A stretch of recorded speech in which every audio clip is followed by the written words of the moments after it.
Assalamualaikum warahmatullahi wabarakatuh.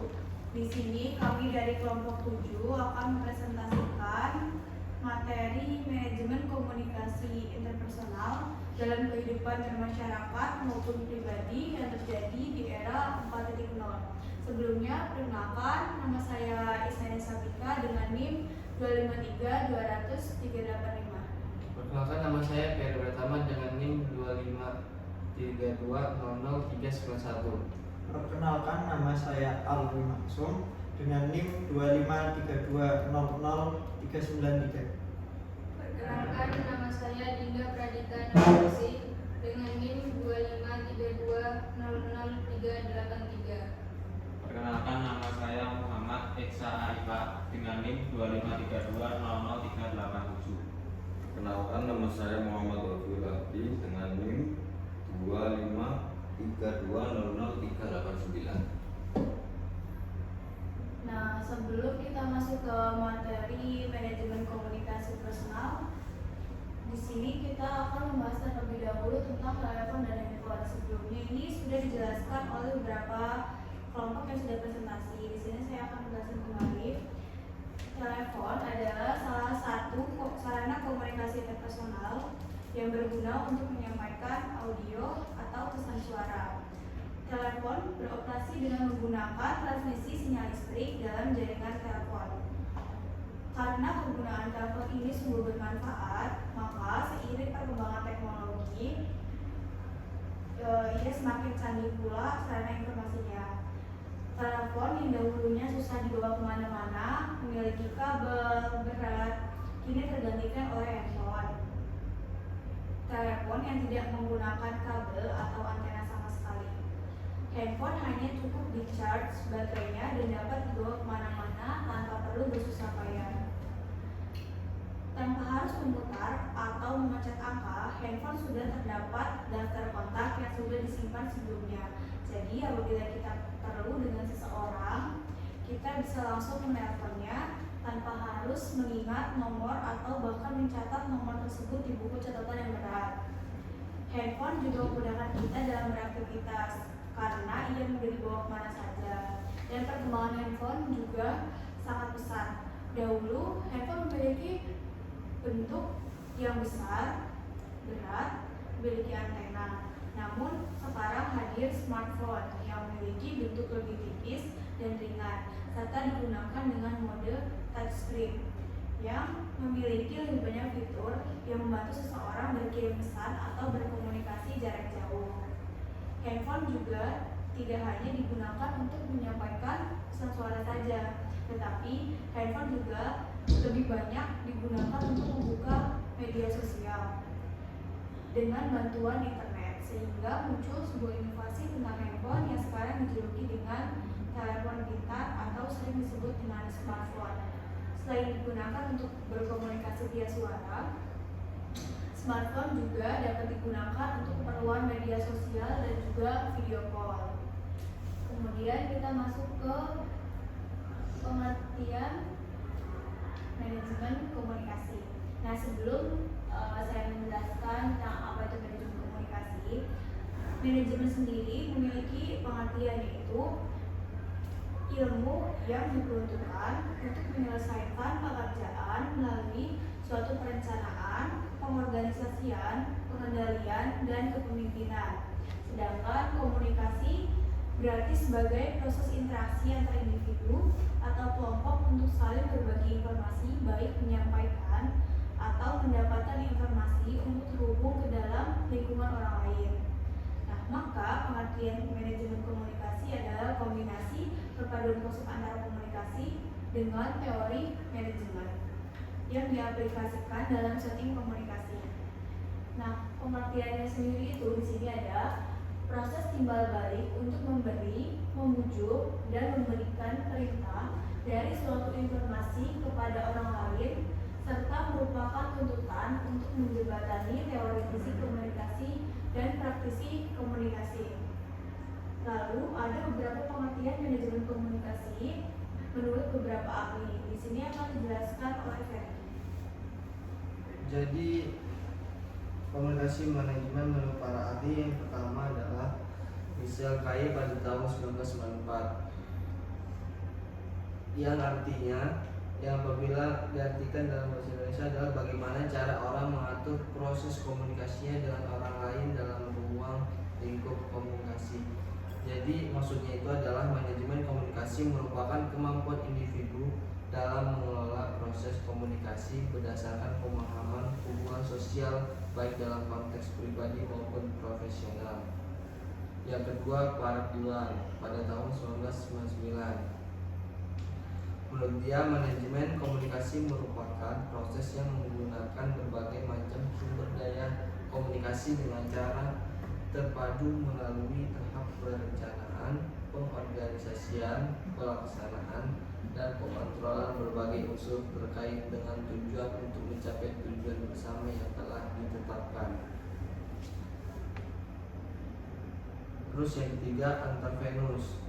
Manajemen komunikasi adalah proses pengelolaan sumber daya komunikasi yang ditujukan untuk meningkatkan kualitas dan efektivitas pertukaran informasi atau pesan yang terjadi dalam berbagai ruang lingkup komunikasi. Konteks komunikasi di sini adalah tataran komunikasi individual, interpersonal, organisasional, pemerintahan, sosial, atau bahkan internasional. Terus yang keempat, Libler dan Barker. Menurut dia, manajemen komunikasi adalah proses sistematis yang terjadi antar anggota kelompok atau masyarakat dalam menjalankan fungsinya untuk menyelesaikan pekerjaan melalui proses negosiasi dan saling memahami satu sama lain. Maksudnya dari Libler dan Barker ini adalah merupakan proses sistematis dalam kerjasama kelompok yang menekankan pada negosiasi dan pemahaman bersama. Terus berdasarkan pendapat para ahli di atas dapat disimpulkan bahwa manajemen komunikasi adalah proses pengelolaan komunikasi secara sistematis, terencana, dan terpadu untuk menciptakan interaksi yang efektif, saling memahami, serta mencapai tujuan bersama dalam kehidupan sosial dan profesional. Kemudian ada tujuan manajemen komunikasi. Di sini ada menciptakan komunikasi yang efektif dan jelas. Pesan disampaikan dengan bahasa yang mudah dipahami sehingga tujuan komunikasi dapat tercapai tanpa membingungkan pihak lain. Kemudian ada mengurangi kesalahpahaman. Komunikasi yang terkelola dengan baik membantu menghindari salah tafsir, baik dalam komunikasi langsung maupun melalui media digital. Kemudian ada membangun hubungan yang harmonis. Komunikasi yang terbuka dan saling menghargai membuat hubungan pribadi dan sosial terasa lebih nyaman dan saling percaya.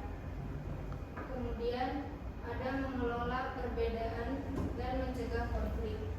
Perbedaan pendapat dapat disampaikan dengan cara yang baik sehingga tidak berkembang menjadi konflik. Kemudian yang terakhir, menyesuaikan komunikasi dengan situasi dan teknologi. Cara berkomunikasi disesuaikan dengan kondisi, media, dan lawan bicara agar pesan tetap sopan dan tepat sasaran. Kemudian ada era 4.0. Teknologi smartphone telah merevolusi komunikasi dengan memungkinkan interaksi multimedia, menghubungkan orang melalui video, gambar, dan pesan instan. Bentuk kebijakan dalam manajemen komunikasi di era 4.0 adalah selektif dan produktif dalam menggunakan media komunikasi interpersonal seperti handphone, internet, dan media sosial. Kemudian ada tantangan komunikasi di era tantangan komunikasi interpersonal di era 4.0, yaitu berbagai opsi. Yang pertama, informasi berlebihan, information overload. yaitu terlalu banyak informasi yang masuk membuat orang sulit memilah mana yang penting, sehingga pesan utama sering terlewat atau disalahartikan. Dan yang kedua ada hoax dan disinformasi. Informasi yang tidak benar mudah tersebar di era digital dan dapat memicu kesalahpahaman, kepanikan, bahkan konflik di masyarakat. Dan yang ketiga, kurangnya empati dalam komunikasi digital, yaitu komunikasi lewat layar sering menghilangkan ekspresi dan emosi, sehingga pesan terasa dingin atau disalahpahami. Yang keempat, ketergantungan pada teknologi, yaitu kebiasaan bergantung pada teknologi membuat interaksi langsung berkurang dan kemampuan komunikasi interpersonal menurun. Dan yang terakhir, kelima, menurunnya kualitas komunikasi tatap muka, yaitu intensitas komunikasi langsung semakin jarang, padahal komunikasi tatap muka penting untuk membangun kedekatan dan kepercayaan. Dan selanjutnya ada strategi manajemen komunikasi yang efektif di era 4.0. Itu ada berbagai opsi. Yang pertama, menyesuaikan gaya komunikasi dengan lawan bicara, yaitu cara berbicara perlu disesuaikan dengan usia, latar belakang, dan situasi agar pesan dapat diterima dengan baik. Dan yang kedua, menggunakan bahasa yang jelas dan sopan, yaitu bahasa yang sederhana dan santun membantu menghindari salah paham serta menjaga kenyamanan dan berkomunikasi. Dan yang ketiga, manfaat teknologi secara bijak, yaitu teknologi digunakan sebagai alat bantu komunikasi, bukan untuk menggantikan nilai etika dan tanggung jawab. Yang keempat, mengembangkan kecerdasan emosional, yaitu kemampuan mengelola emosi dan memahami perasaan yang lain, membuat komunikasi lebih empatik dan efektif. Dan yang terakhir, kelima, yaitu meningkatkan literasi digital. Meningkatkan literasi digital, kemampuan memilah informasi dan memahami etika digital, membantu berkomunikasi dengan aman dan bertanggung jawab. Nah, komunikasi interpersonal dalam era ini juga lebih kompleks, nggak cuma itu aja. Pembahasan itu bisa mulai dari pengkajian pergeseran pemahaman antara komunikasi interpersonal konvergen yang secara tatap muka dan saat ini telah mengarah ke digitalisasi teknologi. Keefektifan komunikasi dalam komunikasi interpersonal dapat dikatakan efektif jika terjadi perubahan tingkah laku yang diinginkan oleh komunikator. Dengan berinteraksi pada orang lain, maka kita menciptakan dampak ataupun efek yang merangsang atau munculnya suatu gagasan dan menimbulkan kesan tertentu serta melahirkan reaksi perasaan pada diri komunikan. Keefektifan komunikasi interpersonal sangat ditentukan dari kemampuan komunikator mengkomunikasikan maksud, gagasan, atau ide yang dimiliki kepada komunikan. Dengan kata lain, mempengaruhi orang lain sesuai kehendaknya. Cara meningkatkan keefektifan komunikasi interpersonal adalah berlatih dengan mengungkapkan maksud dan keinginan secara gamblang dan sejelas mungkin. Kemudian menerima umpan balik atas apa yang disampaikan, mengubah perilaku sehingga komunikan mampu memahami ataupun mempersepsikan apa makna yang dimaksud oleh komunikator. Di sini juga ada, menurut Kloski, Lansam, dan Knapp dalam buku An Introduction to Interpersonal Communication menyatakan komunikasi yang efektif itu dapat dicapai dengan menggunakan ketepatan atau akurasi yang paling tinggi antara komunikator dan komunikan di setiap situasi. Kemudian ada Santoso dalam buku Berbagai Aspek Ilmu Komunikasi mengatakan bahwa komunikasi yang efektif tercipta apabila suasana komunikasi menguntungkan, bahasa yang mudah dipahami, topik pembicaraan yang menarik karena memberikan gambaran kebermanfaatan bagi penerima pesan. Nah, dengan berbagai kerumitan dan luasnya pembahasan komunikasi interpersonal, itu tujuannya untuk memudahkan dan mengelola hubungan dengan sesama. Karena pada dasarnya manusia adalah makhluk sosial. Nah, selanjutnya itu ada dampak positif yang akan dijelaskan sama Eksa. Oke, selanjutnya adalah dampak positif manajemen komunikasi yang baik. Jadi ada beberapa dampak positif manajemen komunikasi yang baik. Yang pertama adalah hubungan jadi lebih nyaman dan saling percaya. Kalau komunikasi dilakukan secara terbuka dan jujur, orang akan merasa dihargai. Dari situ rasa percaya bisa tumbuh dengan sendirinya. Contohnya, saat kita jujur ke teman, kalau tidak bisa ikut kerja kelompok, teman jadi paham dan tetap percaya sama kita. Nomor 2, kesalahpahaman bisa dikurangi sejak awal. Pesan yang disampaikan dengan jelas membuat orang lain tidak salah paham dan masalah bisa dihindari. Misalnya, saat mengirim chat di grup kelas, kita menjelaskan maksud pesan dengan jelas supaya tidak disalahartikan. Kemudian selanjutnya, kerjasama dalam keluarga, lingkungan, dan pekerjaan jadi lebih lancar. Saat semua orang paham tugas dan tujuan masing-masing, kerjasama jadi lebih mudah dan tidak membingungkan. Contohnya, saat kerja kelompok atau piket kelas, setiap orang tahu tugasnya masing-masing, sehingga pekerjaan cepat selesai. Selanjutnya, masalah lebih mudah diselesaikan tanpa konflik besar. Masalah yang dibicarakan baik-baik bisa diselesaikan dengan tenang tanpa harus bertengkar. Kemudian, misalnya kalau ada salah paham dengan teman, dibicarakan baik-baik daripada saling menyindir di sosial media. Kemudian yang terakhir, suasana sosial terasa lebih sehat dan harmonis. Komunikasi yang baik membuat lingkungan terasa lebih nyaman, saling menghargai dan rukun.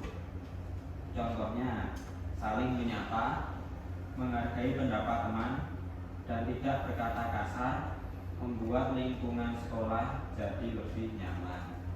Oke. Selanjutnya kesimpulan. Silakan untuk Mas Fahmi. Sebagai penutup, kesimpulan di poin pertama yaitu manajemen komunikasi interpersonal sangat penting di era 4.0 ini.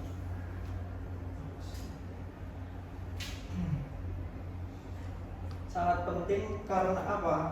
Karena di sini bukan soal seberapa cepat internet kita, akan tetapi seberapa tepat kita mengelola makna dari percakapan tersebut.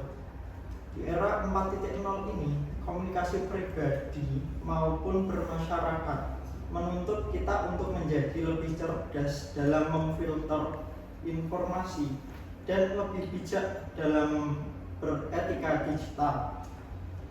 Teknologi hanyalah sarana, namun kitalah manajer sejatinya sebagai komunikator yang tidak hanya melek teknologi, tapi juga tetap memanusiakan manusia.